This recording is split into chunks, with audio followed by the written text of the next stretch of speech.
que Dios quiere decirnos en esta noche, y creo que es bien importante, es que nosotros en la iglesia no estamos simplemente para ser espectadores, sino que Dios quiere que nosotros tengamos también la vida de iglesia. Cuando uno va a Hechos capítulo, creo que es 2, hay un titulito en la Reina Valera, no sé si en otras está también, y dice la vida de los primeros cristianos. Y empieza a hablar cómo eran los primeros cristianos. Y esta gente, domingo no faltaba a la iglesia. El resto de semana no sé qué hacían, pero domingo no faltaban a la iglesia. ¿Sí dice así la Biblia? Dice que comían juntos, que estaban a todas horas, que predicaban, que compartían la mesa, que iban y evangelizaban, que cuando los iban a apedrear iban juntos a que los apedrearan, después venían juntos y se curaban las pedradas y compraban un pollo y se sentaban a comer y a darle gracias a Dios porque eran dignos de tener. Bueno, esa iglesia primitiva era una iglesia que caminaba en el poder, en la unción del Señor, y creo que tiene que ver con eso, con entender que no somos espectadores, sino que somos personas que pertenecemos a la iglesia y que Dios quiere que tengamos una vida de iglesia. Así que por favor, pero muy serio porque de pronto en su casa también hay gente que todavía no necesitas entenderlo. Voltea al que tiene a la derecha y el que tienes a la izquierda y dile, no eres espectador. No eres espectador.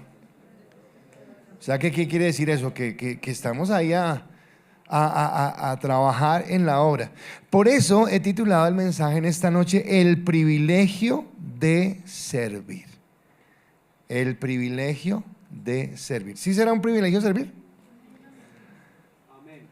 Todos en la iglesia somos llamados a participar en un proceso de formación y en un integrarnos en la iglesia. Algo que a los que estaban en el retiro Dios nos compartió o nos permitió entender durante todas las charlas, y que quisiera tomarlo a la iglesia, era que Dios no nos vino a hacer ovejas. O sea, siempre hablamos del pastor y entonces nos quedamos como ovejas y tan lindos como ovejas y todo. No, las ovejas son testarudas, las ovejas son tercas, las ovejas son mañosas. Y Dios no quiere de nosotros que nos quedemos en ser ovejas, ahí balando todo el día. No, Dios quiere llevarnos a ser discípulos. Y esto es como algo para todos, no es para algunos. Creo que no sé si lo dije en el retiro o se lo dije a otra persona, pero una de las cosas que de pronto ha afectado a la iglesia fue que yo no sé en qué momento como que nos separamos, y como que los pastores y los líderes son los que tienen que orar y buscar al Señor. El resto no, el resto venimos a la iglesia y ya es suficiente. Y pues no es eso lo que nos enseña la palabra. La palabra nos enseña que todos fuimos llamados a participar de la iglesia, a ser parte de la iglesia, a crecer dentro de la iglesia, a caminar en todo lo que tiene que ver con las actividades de iglesia. Y hay un texto que me llama la atención y quisiera compartir algo sobre él. Juan 6:44 dice la palabra: ninguno puede venir a mí si el Padre que me envió no lo trajese, y yo le resucitaré en el día postrero. Dice, ninguno puede venir a mí si el Padre que me envió no lo trajese. Ahora póngase usted en ese versículo, colóquese usted en la primera persona de ese versículo. Y lo que Jesús le está diciendo, tú no pudiste venir a mí si no fue porque Dios, el Padre te trajo a mí, está diciendo Jesús. Ahora, algo que quisiera entenderlo o que quisiera que usted lo entendiera es que Él no me trajo simplemente para decir, ay, tan bonito, ay, tan chévere la iglesia. No, es que cuando cantan, esa gente canta tan bonito. Y cuando alguien está en el grupo, ay, es tan chévere. No. Dios nos llamó a algo más, y es a que nosotros pudiéramos entrar a ser parte de la iglesia y pudiéramos caminar en ese propósito de lo que viene como iglesia. Y resulta que ese propósito lo plasmó Jesús desde su ministerio público. Entonces todo lo que Él hizo durante los años que estuvo en su ministerio fue enseñar y hablar. Y los discípulos no se diferenciaban mucho de nosotros, eran cabezas duras, tercos, rebeldes. Y hay una escena en los evangelios, lo registran algunos, pero se la menciono nomás para llegar a lo que hay. Y es que ellos empiezan un día, Jesús empieza a anunciarles que es necesario que Él muera, que vaya a la cruz, no sé qué. La primera vez le dicen como que está pensando. La segunda como que dicen, no, como que no entiende qué es lo que está acá. Los que no entendían eran ellos. Y en cada vez que Jesús les dice eso, ellos empiezan a mirar, bueno, ¿y quién va a ser el primero? ¿Quién va a ser el primero entre nosotros? Y hay un momento en donde se acercan dos discípulos, se apartan del resto. Yo no sé usted qué sentiría, o sea, si Jesús estuviera acá y de pronto dos personas se fueran aparte. Venga, Jesús, venga, venga, que queremos hablar con usted. Y Jesús obviamente, pues muy decente, sí, señores, ¿qué quieren? Es que cuando estemos en el reino, cuando allá en el comedor coloquen las sillas para sentarnos, yo a la derecha y mi hermano a la izquierda, ahí cerquita a ti, o sea, así de chévere, somos de la rosca. Y obviamente los que están al otro lado alcanzan a escuchar. ¿Y ustedes qué creen que dicen? Sí, Jesús, concédeles esa petición. ¿Dirán eso? Dicen, ¿por qué ustedes? ¿Ustedes quiénes son? ¿Por qué no nosotros? ¿Por qué yo no yo? ¿Por qué tal cosa? Y en esa pelea o esa discusión que se forma allí, viene lo que voy a relatarles, que está en Lucas capítulo 22, versículo 24 al 30, que dice la palabra, después de que pasa esto. Hubo también entre ellos una disputa sobre quién de ellos sería el mayor. ¿Sobre qué? ¿Quién de ellos sería? Oiga, qué discípulos, ¿no? ¿Quién de ellos sería el mayor? Pero él les dijo, los reyes de las naciones se enseñorean de ellas y los que sobre ellas tienen autoridad son llamados bienhechores. Mas no así vosotros, sino sea el mayor entre vosotros como el más joven, y el que dirige como el que sirve. Porque ¿cuál es el mayor, el que se sienta a la mesa o el que sirve? ¿No es el que se sienta a la mesa? Mas yo estoy entre vosotros como el que sirve. Pero vosotros sois los que habéis permanecido conmigo en mis pruebas. Yo pues os asigno un reino, como mi Padre me lo asignó a mí, para que comáis y bebáis a mi mesa en mi reino, y os sentéis en tronos juzgando a las 12 tribus de Israel.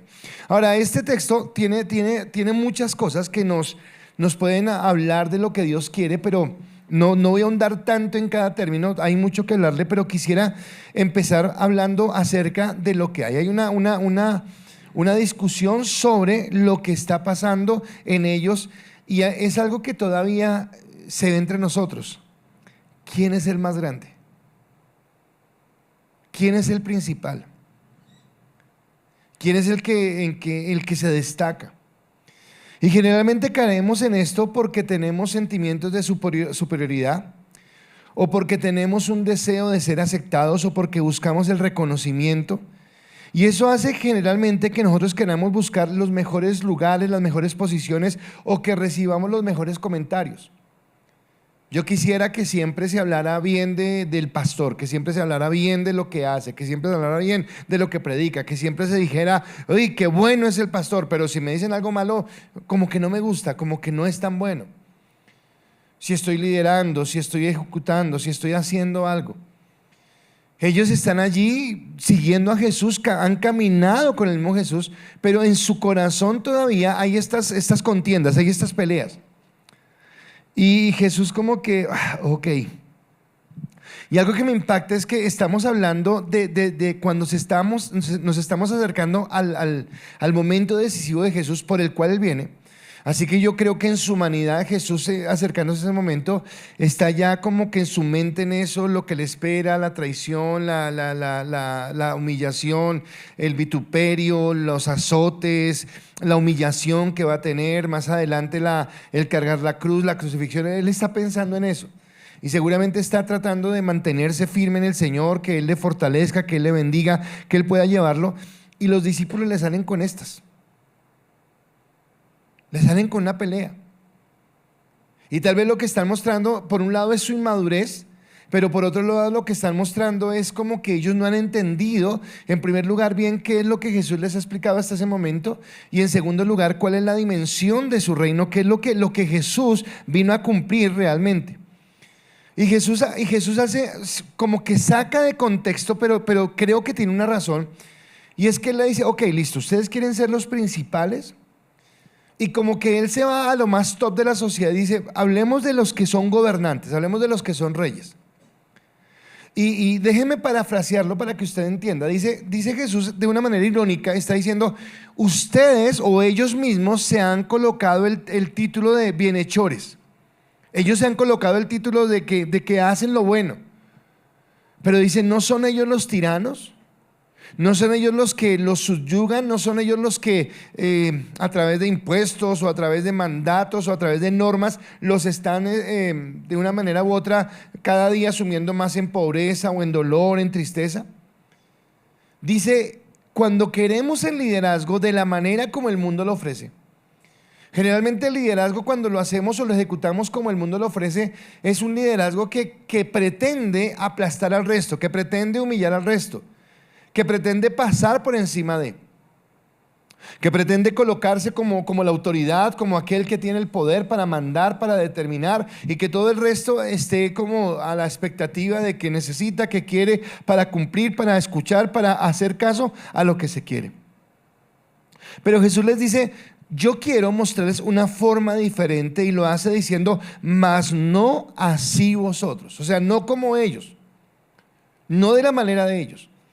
Y vuelve acá algo que es constante en el misterio de Jesús, y es que Él, no solamente en esta área, sino en muchas áreas, nos está confrontando con respecto a lo que el mundo hace, lo que para el mundo es correcto, de la manera como el mundo piensa que debemos actuar y de la manera como nosotros deberíamos actuar, de la manera como debería actuar un cristiano. Entonces, ¿cómo se supone que un cristiano, por la unción del Espíritu Santo, debería actuar? Y lo primero que hace es como mostrarse como ejemplo, y mi primer punto es Jesús, nuestro ejemplo de servicio. Jesús, nuestro ejemplo de servicio. Y entonces Él en el texto empieza a decirles, bueno, en una fiesta o en una reunión o en la casa, cuando hay alguien que sirve a la mesa, ¿quién es el mayor en esa casa? ¿El que se sienta a la mesa o el que sirve? Y Jesús mismo contesta, dice, obviamente el que se sienta a la mesa es el mayor. Pero Él ahí mismo dirige la mirada hacia sí mismo y dice, yo soy mayor entre ustedes. Él está reconociendo, y no como una petulancia, no como una arrogancia, sino que Él está diciendo, yo soy Dios. Y yo, que debería ser el mayor, yo que debería sentarme a la mesa y esperar que ustedes me sirvan, yo he hecho lo contrario, yo me he colocado como servidor. Creo que este contexto de lo que está hablando Lucas se relaciona directamente con lo que Juan habla acerca de cuando Jesús le lavó los pies a los discípulos. Ese es el sentido. Porque tal vez él ya se había levantado, tal vez se había ceñido la toalla, tal vez está listo para lavar los pies de los discípulos, o no sé si los está lavando, y lavándole los pies les dice, bueno, ¿quién se supone que debe ser el mayor? ¿El que está sentado a la mesa o el que sirve? Pero yo les quiero dar ejemplo, porque aunque el mundo siempre va a reclamar que el que sea mayor sea el que le sirvan, al que le hagan venias, al que le den loores, yo he venido para servir. Y hay algo que me llama la atención, y es qué hubiera pasado si Jesús no se para y se ciñe la toalla, sino antes de hacerlo le dice a los 12, oiga, ¿alguno de ustedes está dispuesto a pararse y lavarnos los pies? Porque tal vez entre ellos se hubieran mirado como que,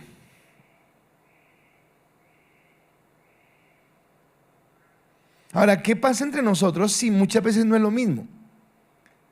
Como que yo hago lo que me toca hacer, pero no quiero hacer un poco más, como que yo no estoy en esa actitud de servicio. Así que Jesús les evita la pena, les evita la coloreada. Él no pregunta, sino Él lo hace. Ahora, estamos hablando de Jesús.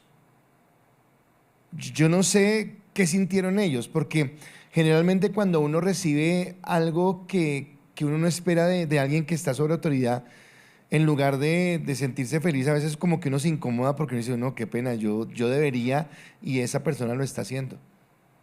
Bueno, nosotros nos debimos haber parado, pensaron ellos, a lavarle los pies a Jesús, y resulta que Él fue el que se paró a lavarnos los pies a nosotros. Es más, hay una discusión en el Evangelio de Juan, lo relata, donde Pedro le dice, no, Señor, y Jesús con amor le dice, bueno, si no quieres que yo te lave los pies, no tienes parte en mi reino. Pero solamente el que acepta mi servicio, porque a eso vine, a servir, y está apuntando a su sacrificio. Y entonces Pedro le dice, bueno, Señor, entonces los pies y el cuerpo entero. Y entonces ya Jesús le dice, no abuse, no se está allá. No le dice no abuse, pero le dice, no, solamente permíteme lavarte los pies. Porque lavándote los pies te estoy hablando de lo que yo vine a hacer, de prestar un servicio, de entregarte lo mejor. Así que allí nos está diciendo que Jesús no solamente en sus predicaciones, sino con los actos que él hacía, nos estaba dejando un ejemplo. Una de las cosas en que yo creería que vemos que el Evangelio se ha apartado tanto del evangelio que se predica hoy en día, se ha apartado tanto del verdadero Evangelio, es cuando nos llevan a pensar que Cristo murió para que nosotros tuviéramos fama y reconocimiento y aplausos. No, eso no es lo que buscamos en esta tierra, no es lo que queremos. Y escúcheme, no está diciendo que no podamos tener aspiraciones. Algo que usted también me ha escuchado, permanentemente lo digo, y es la diferencia entre la temporalidad y la eternidad. Dice, en otro lado Jesús dice, ¿de qué le sirve al hombre si ganare todo el mundo? Ahora pensemos en alguien que ganare todo el mundo. En alguien que ganare todo el mundo, nuestro concepto humano es, wow, qué triunfador. Ganó el mundo entero. Tuvo fama, tuvo reconocimiento, hizo riquezas, recibió los aplausos de la gente. El día que muera seguramente le van a hacer honores y un montón de cosas. Pero Jesús dice, ok, listo, esa persona ganó todo el mundo. Pero ¿de qué le sirve si su alma se pierde? O sea, ¿de qué sirve tener un reconocimiento acá transitorio en esta tierra si el día que partamos no hicimos el tesoro en el cielo? Así que Jesús le está diciendo, deje que la gente que está en la tierra y que no me conoce, busque eso, busque las cosas temporales, busque el reconocimiento. Y ustedes, déjenme decirlo en mis palabras, un bajo perfil. Y un bajo perfil es solamente entienda que lo que Dios lo llamó a hacer es a servirme a mí, a amarme a mí, a quererme a mí. Y a que las cosas que usted haga, las haga porque realmente quiere que yo sea glorificado. El trabajo que estaba haciendo Jesús era el trabajo que debería ejercer un esclavo para la época. Pero Jesús se baja al nivel de esclavo y dice, acá no hay nada. O sea, todos estamos llamados a servir. Todos estamos llamados a servir con un corazón genuino. Y entonces lo que hace es como, yo dije baja la estatura del esclavo, pero también creo que a la vez como que dignifica al que en esa época era esclavo, como que nos dignifica y nos dice nuestro valor no está en las cosas que el mundo puede valorar. Entonces obviamente qué bueno que nos vaya bien los negocios y tengamos una posición económica cómoda, o sea, no creo que sea pecado. O qué bueno que por nuestros estudios podamos tener un título profesional y ese título nos permita conseguir un buen trabajo y tener un buen estatus social. O sea, no está mal eso. No está mal que por mi habilidad pueda recibir reconocimiento, no está mal eso. Pero lo que está diciendo Jesús es que eso no es lo importante. O sea, el título, el dinero, la fama, eso no es lo que me da mi valor en el reino que Dios está estableciendo. Lo que me da mi valor en el reino que Él está estableciendo es que independientemente de las cosas que yo pueda lograr o alcanzar en esta tierra, entienda que Dios me llamó, que Dios me escogió para que le sirviera. Y creo que es una máxima. Creo que así como el 31, bueno, no era el 31, el 29 de diciembre creo, del año pasado, hablábamos y Dios nos decía que este año nuestro propósito, antes de decir la casa, el carro, la beca, era, Señor, mi deseo es obedecer. Bueno, la obediencia es que Cristo nos llamó a servirle. Que no todo el mundo está dispuesto a servirle, pero cuando hablo de todo el mundo, estoy hablando de la gente del mundo. Pero creo que una de las características de la iglesia es que todos en la iglesia deberíamos servir. Es que qué bueno que en la iglesia haya personas que reciban ministerios y que puedan ser pastores o profetas o qué sé yo. Pero qué bueno que también otros digan, oiga, yo puedo ejercer esa administración, esa alabanza, eso que Dios me dio. O que otros digan, tengo dones espirituales y los ejerzo, pero que todos entiendan que no es para mi gloria, para reconocimiento, para que la gente me aplauda, para que me levanten un monumento o un busto, para que coloquen una placa que diga, no es para eso. La gloria solamente le pertenece a Dios. Sino es para que yo pueda entrar en esa gracia y honrarlo, y entendiendo que Dios me llama a ser formado como discípulo y no como oveja. Que Dios me llama realmente a servir. Ahora, pregúntate a ti mismo, ¿por qué nos cuesta servir? Bueno, si tú estás sirviendo, bueno, ya los que estuvieron en el retiro fueron cuestionados con esto y fueron confrontados, pero los que no, es, ¿mi actitud al momento de servir es la mejor?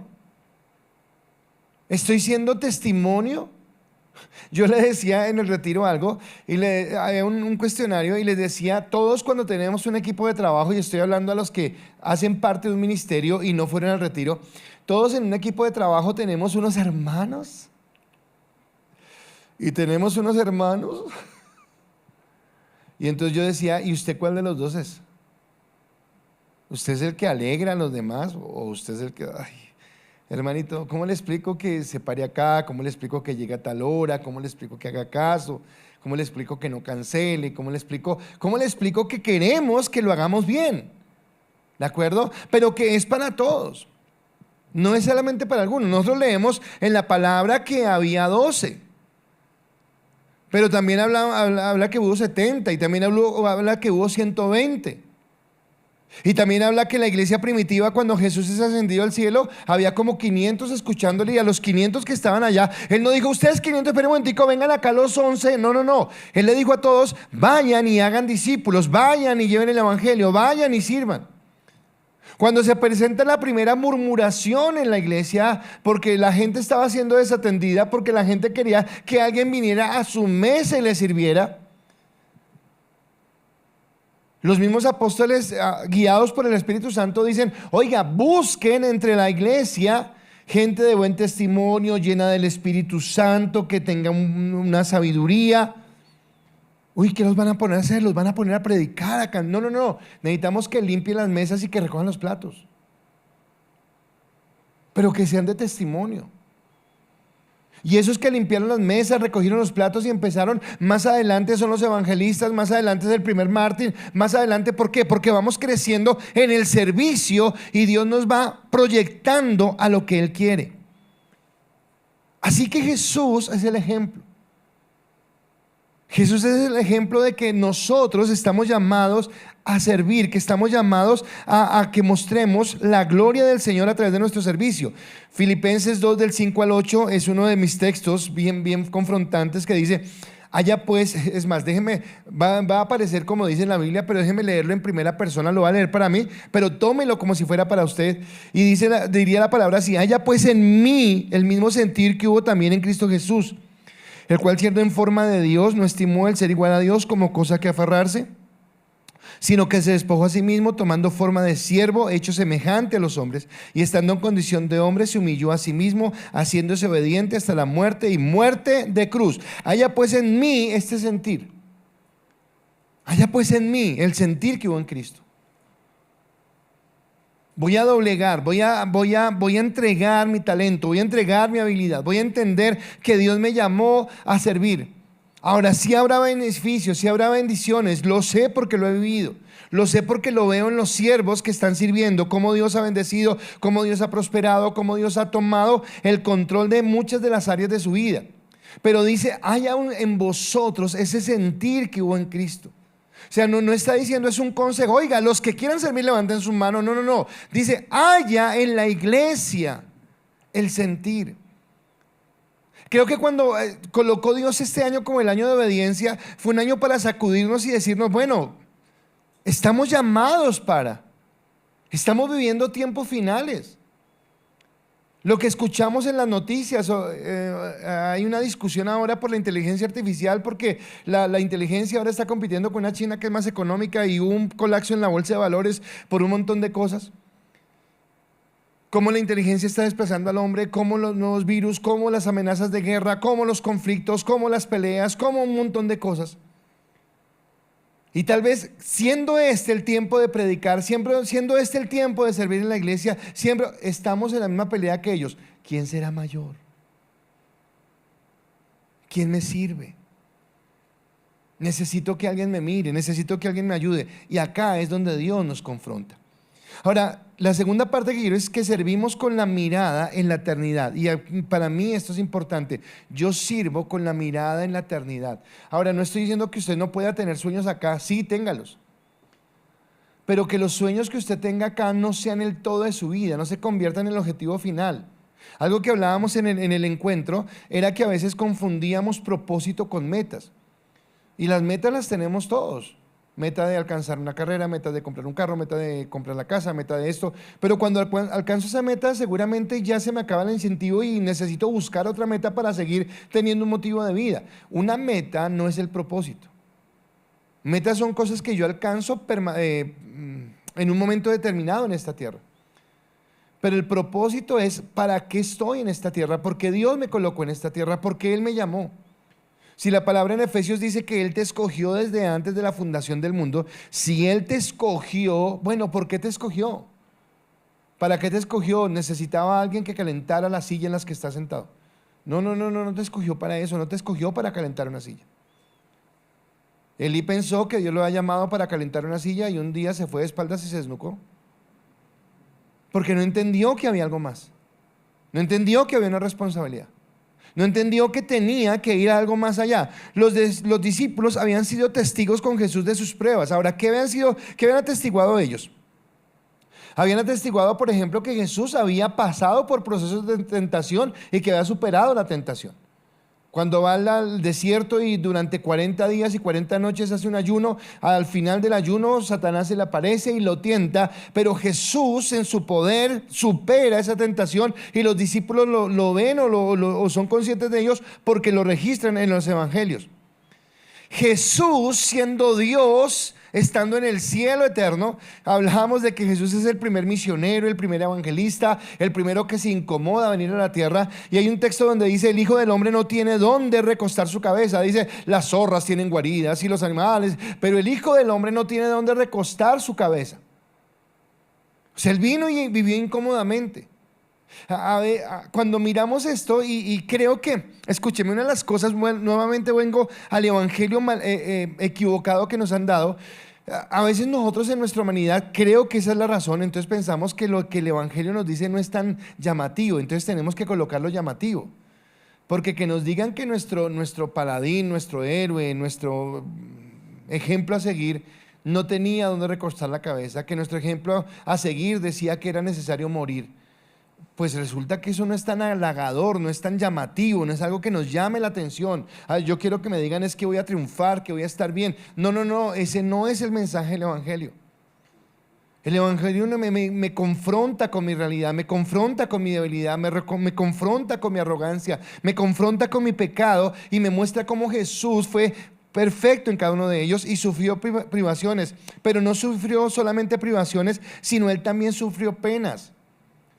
Entonces, cuando registra la entrada triunfal a Jerusalén, que es la última semana que entra y le tienden los mantos y todo eso, dice que en algún momento Él llora sobre la ciudad, siente dolor porque dice: oiga, toda esta gente me está alabando, pero en 8 días más está gritando que lo crucifiquen, porque no entienden. Y he venido para que entiendan, he venido a quitar el velo, he venido para que realmente comprendan que hay algo mucho más grande. Y Dios tal vez nos quiere decir que hay algo mucho más grande. Este año hay algo mucho más grande. Algo que yo entendí en mi vida cristiana es que nuestra vida tiene un sentido y yo creo que eso es lo que le da el valor a la vida. Cuando siempre, obviamente todos los apóstoles o todos los discípulos, pero déjeme hablarle de Pablo. O en serio, Pablo era muy loco, era muy esquizofrénico, muy tonto. O Pablo entendía lo que Dios lo había llamado. Pero un hombre que tiene el lugar que tenía Saulo de Tarso, que tenía el prestigio que tenía Saulo de Tarso, que tenía el reconocimiento y las influencias que tenía Saulo de Tarso, ¿qué movió a este hombre? Primero para romper o para renunciar a su privilegio, y ahora para vivir una vida donde está en cárceles, apedreado, bucheado, echado de las sinagogas. O sea, ¿qué pasó en él? Y lo que pasó en él es que entendió que había algo más grande, que había algo más eterno. Y Jesús llora cuando no entendemos esto. Dice que él también vivió aflicciones y su aflicción, una de las mayores, fue en el Getsemaní, cuando orando. Dice que sus sudor eran como gotas de sangre porque la angustia era tan terrible, porque él sabía humanamente lo que le esperaba. Y realmente acá necesitaría hacer un exégesis porque no sé si él estaba sufriendo solamente por el dolor físico, porque si fuera usted o yo y supiéramos lo que nos espera, nuestro dolor sería que nos van a latigar, que nos van a humillar, que nos van a crucificar. Pero realmente ese era el dolor que sentía Jesús. ¿O era el sentir que por un momento en la eternidad, escúcheme esto, por un momento en la eternidad, la comunión entre el Padre y el Hijo se iba a romper? Porque cuando Él fuera colocado en esa cruz, Él se iba a convertir en pecado. Y sobre Él iba a caer toda la ira de Dios. Y que Dios no iba a tener comunión con Él en ese momento porque estaba representando o estaba siendo el cordero en el cual Dios estaba depositando toda su ira por el pecado de la humanidad. Así que cuando Él llora es por nuestro llanto, por nuestro, ay sí, pobrecito, le van a dar látigos y lo van a clavar en la cruz. Tal vez ese será nuestro dolor físico, pero había algo más grande que lo llevaba a angustiarse y era su aflicción.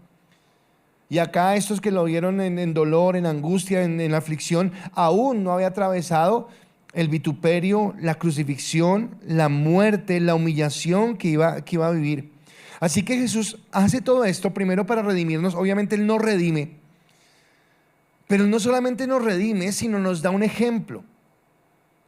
Él como que nos sacude y nos dice, bueno, ¿entienden ustedes? ¿Entienden a qué los estoy llamando? ¿Entienden a qué les estoy pidiendo que vengan? Y nos habla, y esto es bien confrontante con el mundo en el que vivimos, nos habla de que nosotros no estamos llamados a buscar la grandeza. Estamos llamados a buscar cómo servirle de mejor manera. Pero quisiéramos siempre la grandeza. Quisiéramos siempre el reconocimiento. Quisiéramos siempre que alguien nos pegara la palmadita en la espalda y nos dijera, oye, qué bueno, estás haciendo las cosas bien. Bueno, Jesús en el mismo texto de Lucas dice que somos siervos inútiles cuando hacemos lo que tenemos que hacer. Y Jesús es como muy duro, pero no es duro de adrede, o sea, de que quiere ser infame con nosotros, sino que más bien Él quiere mostrarnos la diferencia que hay entre vivir en el espíritu y vivir en la carne. Que mientras que esta carne se duele, esta carne busca, esta carne quiere el reconocimiento, el lugar, el prestigio, el Señor nos dice, pongan la mirada en algo más grande y sirvan acá. Ahora, no significa que pasaremos desapercibidos. Pero tal vez aunque en este mundo seamos pequeños, estamos construyendo para recibir coronas en la eternidad. Ahora, ¿sobre qué estás edificando? ¿Sobre qué estás edificando? Ya, listo, aceptaste a Jesús y eres salvo. Listo, nadie te quita eso, nadie te quita la salvación. Gloria a Dios, eres salvo por gracia, el Señor te eligió. Pero dice en Corintios, en un lugar de Corintios, Pablo dice, pero ahora, ya que han sido colocados en el fundamento que es Cristo, ahora empiecen a edificar. Pero escojan buenos materiales porque hay diferentes materiales que la gente escoge. Unos escogen heno, otros hojarasca, otros madera, otros piedras preciosas, oro, plata. Bueno, ¿qué vas a escoger? Quiero decirte algo, al final tu obra va a ser probada por el fuego. Al final lo que estás haciendo, el fuego lo va a probar. Así que elige bien tu material. Y cuando habla del material, creo que elige bien las intenciones. ¿Por qué lo vas a hacer? ¿Qué estás buscando cuando lo haces? Y esto es fuerte porque nos habla directamente a nuestro orgullo, a nuestra vanidad, a nuestra carne, a que seamos formados, a que en la obediencia realmente lleguemos a ser como Cristo. Nos llamamos cristianos porque seguimos a Cristo, porque seguimos sus pisadas, porque queremos entender lo que Él entendió, porque queremos vivir como Él vivió. Porque queremos creer y profesar lo que Él creyó, lo que Él profesó y por lo cual vino a la tierra y se entregó. Conoceréis la verdad y la verdad os hará libres. ¿Cuál es la verdad? La verdad es que somos pecadores, que estábamos en desgracia, que no había salvación para nosotros, pero que Él vino a transformarnos y a cambiarnos. Que las aflicciones presentes no se comparan con la gloria que tendremos en Él, pero que ninguno, escúcheme, ninguno es probado más allá de lo que puede ser probado. Que Dios cuando nos ama, nos disciplina, dicen Hebreos. Y hay momentos donde yo le digo, Señor, ya no me ames tanto, porque el amor a Dios a veces hace que seamos formados. Pero tenemos que ser formados porque tenemos que ser pulidos en nuestro carácter. Porque nuestro nombre no será grande en esta tierra, pero nuestro nombre sí será grande en la eternidad. Y no lo haga por la grandeza, porque no lo quiero motivar equivocadamente. Uy, ojalá que cuando llegue al cielo entonces haya un cartel grande que diga mi nombre en letras doradas. No es eso, sino el reconocimiento que Cristo hará de que fuiste buen siervo y fiel. Sobre poco has sido fiel, sobre mucho te pondré. Ahora, entonces Él nos promete un lugar y acá es lo más glorioso, lo más lindo. Yo no sé, cada uno lo sabrá. Pero, y me queda a mí esto, es una imagen que siempre utilizo. Cuando yo vivía con mi mamá, que era muy sardino, muy niño, un anhelo que ella tenía era tener su casa propia. Y era su lucha, era su meta. Y yo recuerdo en la cotidianidad verla muchas noches llegar cansada, llegar rendida, querer no hacer nada más. Sé que muchas veces en su trabajo, y mi mamá tiene un temperamento bien fuerte, quiso quitarse ese delantal y mandárselo por la cara al jefe y decirle, ya no más, no me lo aguanto, me quiero ir. Pero ella se comió todo eso porque quería o tenía una meta. Una meta era, estoy trabajando porque un día quiero tener algo. Ok, listo. Resulta que lo que mi mamá ganó acá fue temporal. Sí lo alcanzó y lo disfrutó, pero fue temporal. Y espero que me entienda, o sea, que lo entienda de la buena manera, pero cuando mi mamá muere, ella me dejó una casa, gloria a Dios. Pero yo no dije, ay, tan linda la casa de mi mamá, allí nos vamos a vivir. No, yo cogí y dije, quiero un lugar mejor. La vendí y compré otro lugar. Era el esfuerzo de ella, pero pues fue temporal. Y a veces nos llenamos de sentimientos por cosas temporales, por cosas que son acá. Pero quiero decirle que mi mamá ahora tiene una mejor morada en el cielo y por ella no se tuvo que esforzar. Más que servir y llegar a ese lugar. Así que lo que Dios nos está prometiendo es algo más grande y es esa morada en su reino. Es ese lugar en su reino. Así que no vamos a pasar desapercibidos. Pero la pregunta es, ¿qué estás haciendo en esta tierra para la eternidad? ¿Qué estás haciendo por el reino? Porque a veces queremos es que Dios nos bendiga, que Dios nos dé, que Dios nos prospere, que Dios nos lleve a, bueno, qué sé yo, qué quiere usted. Pero a veces yo no me quiero incomodar. Y uno de los primeros ejemplos que Jesús nos da es que Él se incomodó. Él se incomodó del lugar en el que estaba y vino a esta tierra a aguantarse toda nuestra patanería para redimirnos. Así que Él te está prometiendo un lugar en su reino. Uy, pastor, pero es que eso falta mucho. ¿Cuántos años me faltan a mí para llegar a ese reino? Bueno, así te queden 50 años, 100 años te quedan por delante de vida. Dime qué son 100 años si te quedaran 100 años de vida por delante. ¿Qué son 100 años comparados con una eternidad? Una eternidad en que ese año o esos 2 años, esos 10 años, esos 20 años, esos 30 años o esos 100 años que te quedan, los vas a vivir para Él. Los vas a vivir para glorificarle.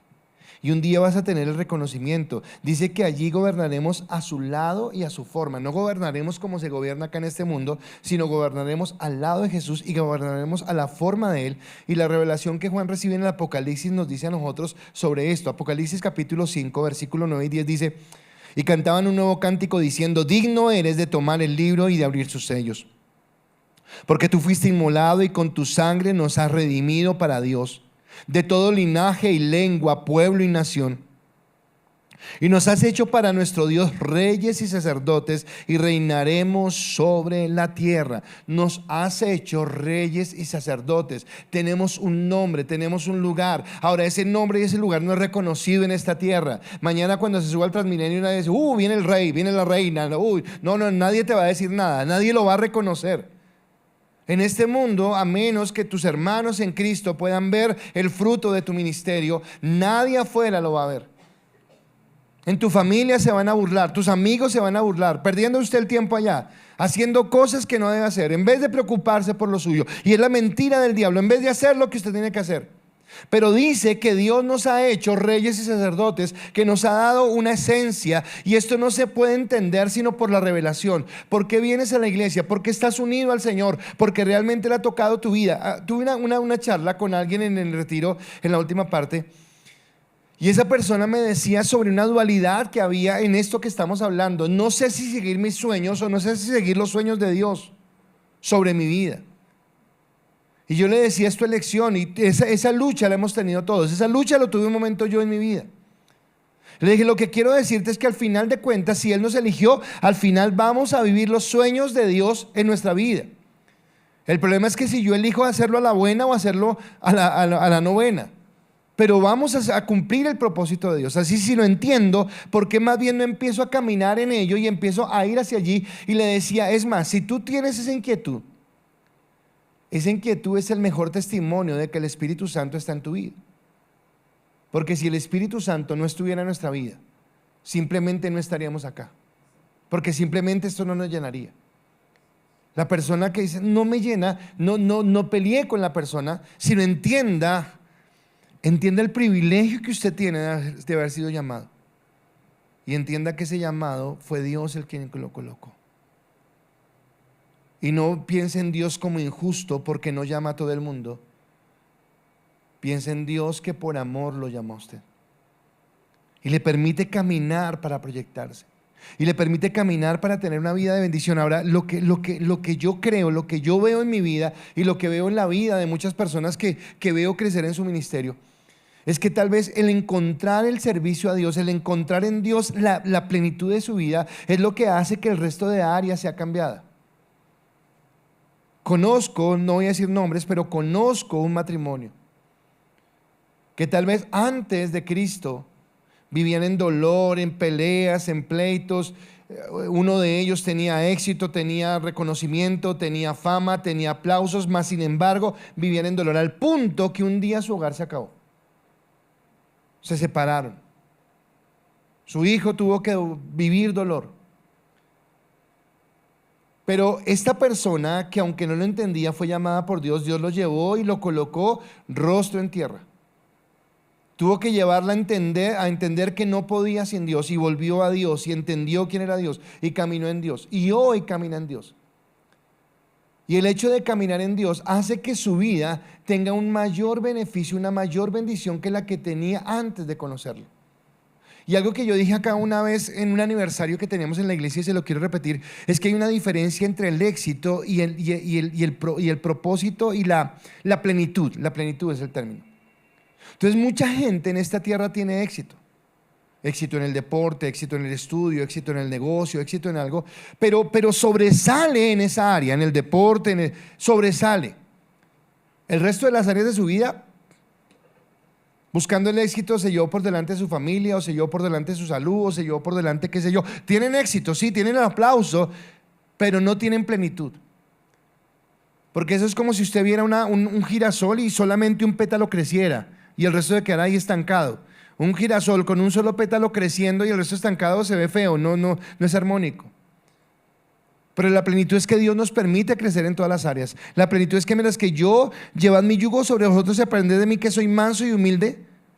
Es que mientras que yo le sirvo a Él, mientras que yo le bendigo a Él, Él se preocupa, se encarga de mis cosas.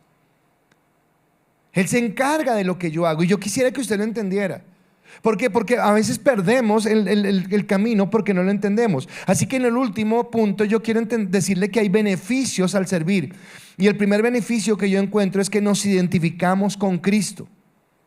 Al servir yo me identifico con Cristo. Pablo dijo en Gálatas, mas ya no vivo yo, sino Cristo vivo en mí. Y lo que ahora vivo en la carne, lo vivo en la fe del Hijo de Dios, el cual me amó y se entregó por mí. Gálatas 2:20. Así que yo me identifico con Cristo. Le estoy diciendo, ok, Cristo, acá estoy. Te acepté, camino contigo y quiero identificarme en lo que tú has hecho. Quiero caminar por la misma senda que tú caminas. En ese mismo orden de beneficios es que forma nuestro carácter en humildad. Y esto a todos nos duele. Soy el primero. Soy el primero que reconoce cómo Dios ha tenido que moldearme, cómo ha tenido que triturarme, cómo ha tenido que machacarme. Para decirme, no es porque eres muy pilo, porque eres muy, qué sé yo, inteligente. No es por ti, es porque yo te elegí, es porque yo te escogí. No es para tu gloria, es para mi gloria, me dice el Señor. Y Gálatas dice que el fruto del Espíritu, mientras que hay un fruto de la carne, o hay no un fruto, sino unas características de la carne, en envidia, en arrogancia, en soberbia, en vanidad, en lujuria, en tantas cosas, dice, más el fruto, Gálatas 2:25-23, dice, más el fruto del Espíritu. Lo que Dios quiere formar en ti a través del servicio, a través de la humildad, es amor, gozo, paz, paciencia, bondad, benignidad, fe, mansedumbre, templanza. Hoy compartía con alguien y a ese alguien le decía algo que una vez aprendí de un pastor. Y es que nosotros por nuestra cultura generalmente pensamos que para hacer valer nuestros derechos tenemos que ponernos bravos y gritar, "Ah, a mí no me dejo, no sé qué, tal cosa". Y resulta que lo que nos da el Señor es un espíritu de dominio propio, un fruto de dominio propio. Donde yo puedo con una forma serena pero firme decirle a alguien que no estoy de acuerdo, que no me parece, que creo que merezco respeto o que no estoy de acuerdo con una acción que están tomando. Y que yo puedo mostrar mi inconformismo, mi incomodidad con algo sin faltar al respeto, porque el fruto del Espíritu es amor, gozo, paz, paciencia. Y el ejemplo otra vez me lo da Jesús. Porque imagínense, dice la palabra, si esto le hicieron al árbol verde, ¿qué no nos harán a nosotros que somos chamizos secos? Imagínense que los fariseos se atrevieron a decirle a Jesús, hijo de Belcebú, que él echaba demonios en el nombre de no sé quién, que era un mentiroso, que quién dijo que era. O sea, Jesús se aguanta un montón de comentarios, pero nunca pierde su cordura, nunca pierde su posición. Porque él sabe que él no depende de lo que los demás digan, sino él depende de la posición que tiene en el Padre. Y ahora usted y yo dependemos de la posición que tenemos en Cristo. Así que lo que otros digan de usted o dejen de decir de usted, por muy bueno que sea o por muy malo que sea, no es lo que nos define. Lo que me define a mí es quién soy en Cristo, qué posición tengo en Cristo, qué Él ha hecho por mí, así que me identifica, forma mi carácter. También soy probado y soy perfeccionado en obediencia. Y acá vuelvo a lo mismo que dije antes, la técnica de Jesús de reclutar no era la que nosotros nos imaginábamos. Y siempre pienso en Pablo, cuando Jesús, después de que lo ha botado al piso, ha quedado ciego y lo levanta, le dice, ¿quién eres, Señor? Y el Señor le responde, le dice, soy Jesús al que tú persigues y te voy a mostrar cuánto tienes que sufrir por mi nombre. Oiga, qué llamado tan motivante, ¿verdad? Pero resulta que lo que está diciendo es que va a moldear su carácter. Y moldear nuestro carácter duele porque es pulirnos. Pero es un dolor bueno, no es un dolor que produzca amargura, resentimiento, no, es un dolor que nos ayuda a crecer, que nos ayuda a ser formados, porque somos formados en Él y nos lleva en otro beneficio a glorificar al Padre, porque cuando la gente en su casa, en su familia lo vea, va a glorificar a Dios.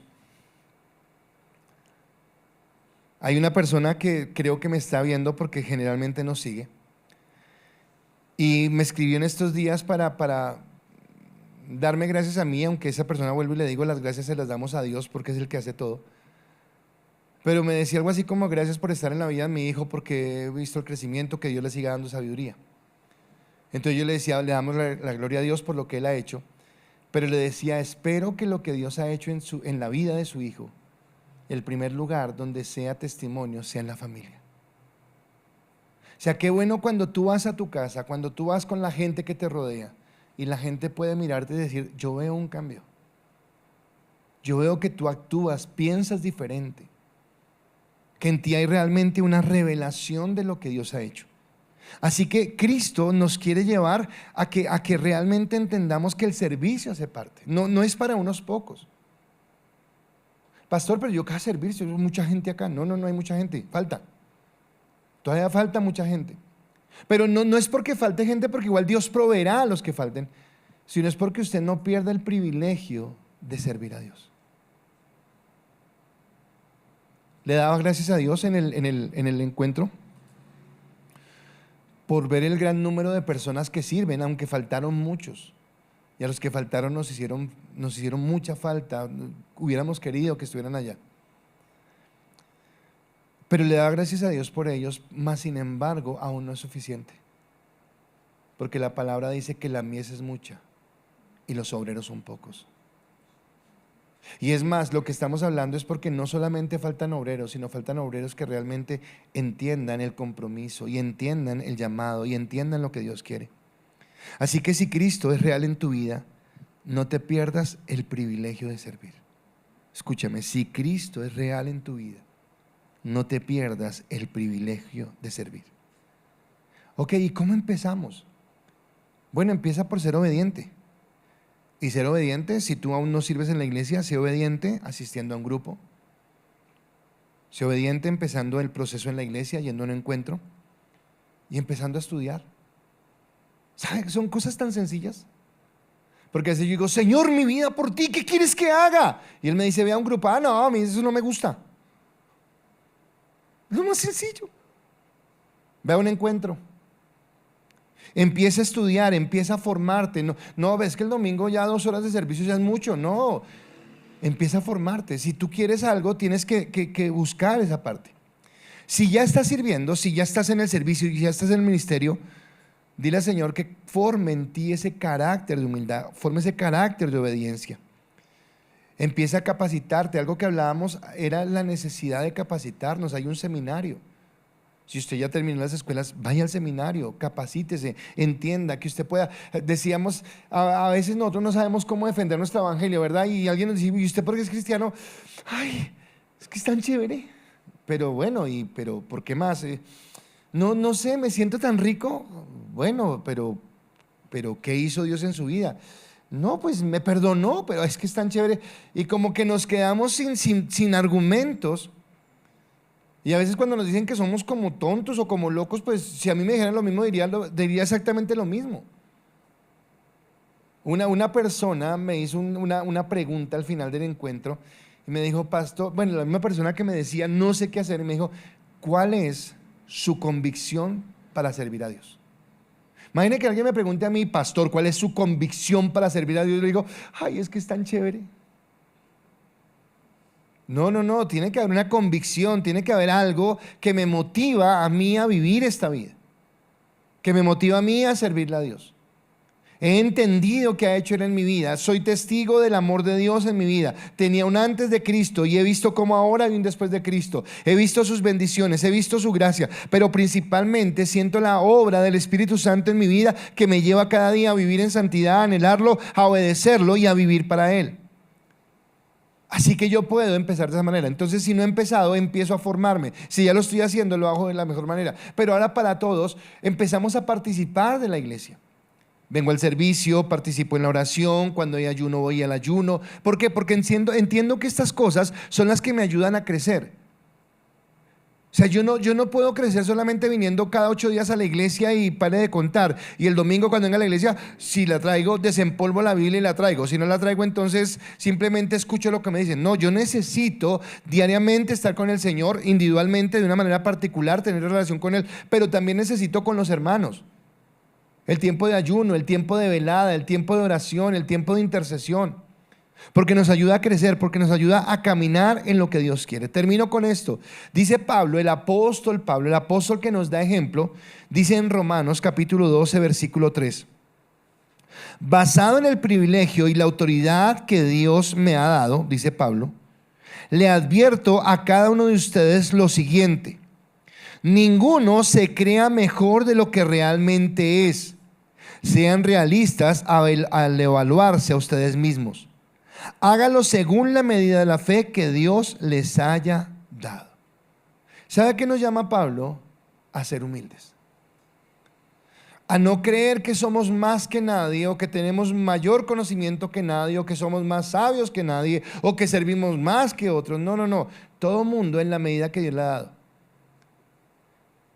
Pero si el 29 de diciembre Dios nos dijo que este año era de obediencia, por su gracia somos salvos. Pero ahora pregúntate, ¿para qué te llamó? ¿Solamente para estar ahí en la silla? ¿O te llamó para algo más? Te llamó para servirle. Te llamó para invertir tu vida en Él. No es fácil, no siempre es sencillo, pero no hay una mejor forma de vivir. No hay algo que le dé más gracia a nuestra vida. Y seguramente tú trabajas, seguramente tú estudias, seguramente tienes muchas cosas.